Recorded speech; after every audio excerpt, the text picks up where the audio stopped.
श्री स्वामी समर्थ. तुमच्या सर्व इच्छा मनोकामना पूर्ण होवत असे मी स्वामी महाराजांच्या चरणी प्रार्थना करते आणि आजच्या एका माहितीपूर्ण व्हिडिओला सुरुवात करते. 1 फेब्रुवारीला म्हणजे शनिवार या दिवशी आलेली आहे वर्षातील पहिलीच गणेश जयंती. माघ महिन्याच्या शुक्ल पक्षातील चतुर्थी तिथीला साजरी केली जाते. पौराणिक कथेनुसार या दिवशी गणपती बाप्पाचा जन्म झाला होता, म्हणून या तिथीला गणेश जयंती असं म्हटलं जातं. त्याचबरोबर ही गणेश जयंती माघ महिन्यामध्ये येते, म्हणून या जयंतीला माघी गणेश जयंती असे सुद्धा म्हटले जाते. यावर्षी गणेश जयंतीला रवी योग तयार होत असून रात्री भद्र आणि दिवसभर पंचक पाळण्यात येणार आहे. आपण दर चतुर्थीला दिवसभर गणपती बाप्पाचं व्रत करून संध्याकाळी चंद्राची पूजा करत असतो आणि यानंतरच व्रत आपण सोडत असतो. परंतु या चतुर्थीच्या दिवशी आपल्याला चंद्राकडे अजिबात पाहायचं नाही. असे म्हटलं जातं की या दिवशी चंद्राची पूजा सुद्धा केली जात नाही.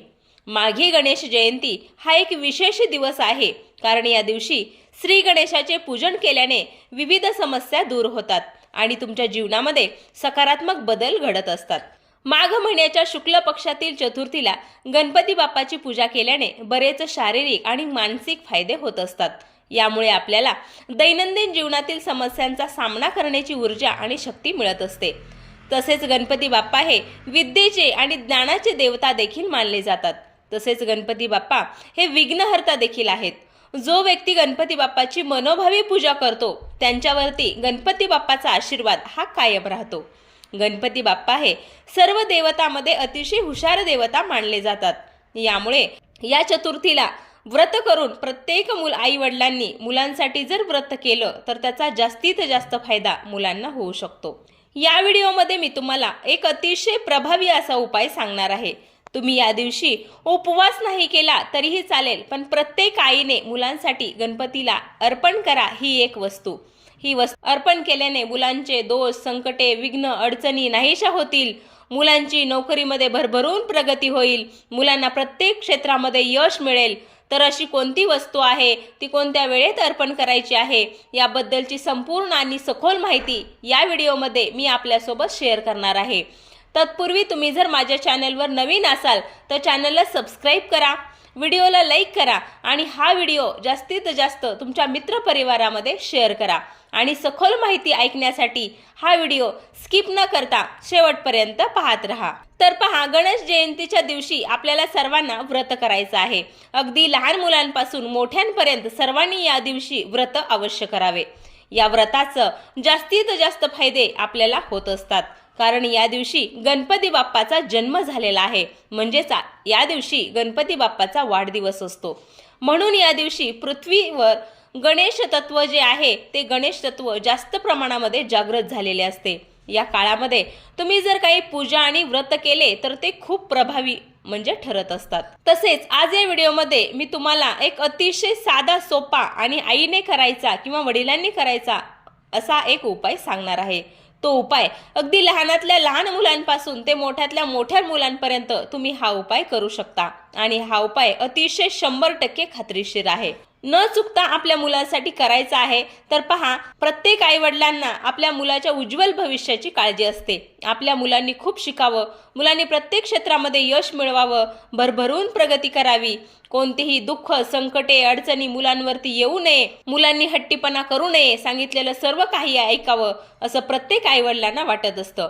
परंतु सर्व गोष्टी मुलं आपल्या मनासारखं करतातच असं नाही. ज्या घरामध्ये लहान मुलं असतात ती सतत किरकिर करत असतात, चिडचिड करत असतात, एखाद्या गोष्टीवरून सतत हट्टीपणा करत असतात. मुलं सतत आजारी पडत असतात. जी मुलं मोठी आहेत ते शाळेत जात नाहीत किंवा त्यांना अभ्यास करावा वाटत नाही, अभ्यासात मध्ये मन लागत नाही किंवा काही मुलांचा अभ्यास केलेला तो लक्षात राहत नाही. बरेच वेळा मुलं खूप प्रयत्न करतात, परंतु त्यांना परीक्षेच्या दिवशी अजिबात आठवत नाही, त्यांच्या काहीही लक्षात राहत नाही आणि म्हणून मुलांना मनासारखे यश मिळत नाही.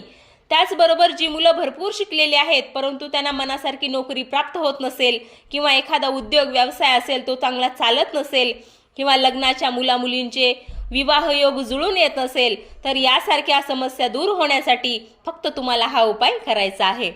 आता हा उपाय करण्यापूर्वी तुम्हाला सकाळी लवकर उठायचं आहे, स्वच्छ स्नान करून घ्यायचं आहे, देवघरातील देवांची पूजा करून घ्यायची आहे, गणपती बाप्पाची मूर्ती असेल तर त्या मूर्तीला स्वच्छ पाण्याने अभिषेक करायचा आहे किंवा पंचामृताने सुद्धा अभिषेक केला तरीही चालेल। यानंतर पंचामृताने किंवा पाण्याने अभिषेक करताना तुम्हाला अथर्व शीर्षाचं पठण करायचं आहे किंवा ओम गण गणपते नमः, ओम गण गणपते नमः या मंत्राचा तुम्हाला अखंड जप करायचा आहे। आणि जेव्हा आपण जे पाणी अभिषेक केलेला आहे ते तीर्थ म्हणून तुम्हाला मुलांना द्यायचं आहे। या पाण्यामध्ये जास्तीत जास्त सकारात्मकता असते। गणपती बाप्पा हे बुद्धीचे देवता मानले जातात, त्यामुळे जेव्हा आपण हे तीर्थ मुलांना देत असतो तेव्हा मुलांची बुद्धी तर वाढतेच, पण एकाग्रता सुद्धा वाढायला मदत होते। म्हणून 2 थेंब का होईना तुम्हाला हे तीर्थ मुलांना तुमच्या अवश्य पाजायचं आहे। आणि जे उरलेलं तीर्थ आहे तुम्हाला पिण्याच्या पाण्यामध्ये किंवा पिण्याच्या पाण्याचा जो माठ आहे त्या माठामध्ये तुम्हाला हे तीर्थ टाकायचं आहे।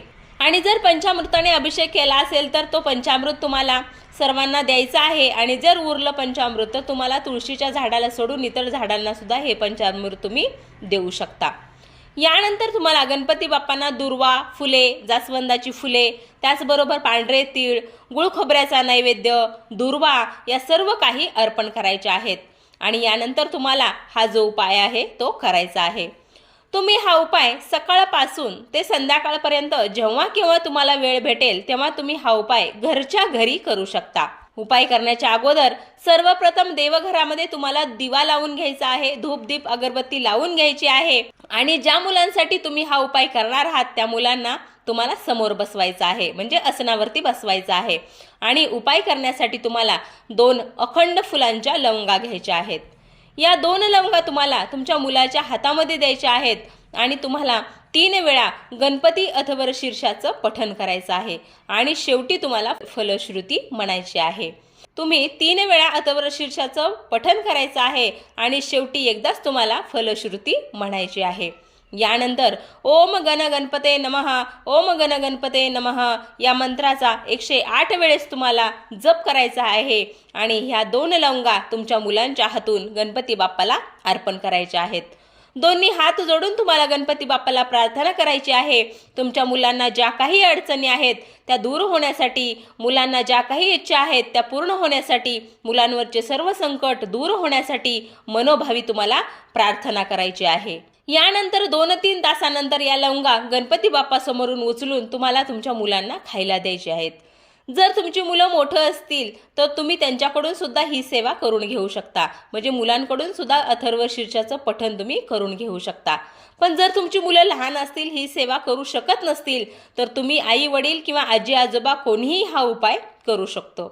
जर तुमची मुलं लहान असतील, या लवंगा खाणार नसतील तर तुम्हाला काय करायचं आहे, थोडा एका गोडाचा शिरा वगैरे बनवायचा आहे आणि या शिरामध्ये या 2 लवंगा बारीक पावडर करून टाकायची आहे आणि तो प्रसाद किंवा तो शिरा तुमच्या मुलांना खायला द्यायचा आहे। जर तुमची मुलं मोठी असतील तर ह्या लवंगा सहज पद्धतीने खाऊ शकतील, पण मुलं लहान असतील तर हा उपाय तुम्हाला करायचा आहे। प्रत्येक आईवडिलांनी आपल्या मुलांसाठी हा 2 लवंगाचा उपाय नक्की करून बघा।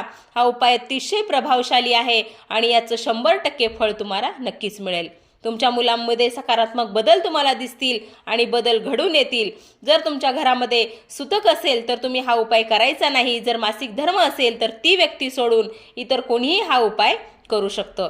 अशा पद्धतीचे नवनवीन व्हिडिओ आणि नवनवीन माहितीसाठी माझ्या चॅनलला सबस्क्राईब करा, व्हिडिओला लाईक करा आणि जास्तीत जास्त व्हिडिओ शेअर करा। श्री स्वामी समर्थ। भेटूया पुढच्या व्हिडिओमध्ये।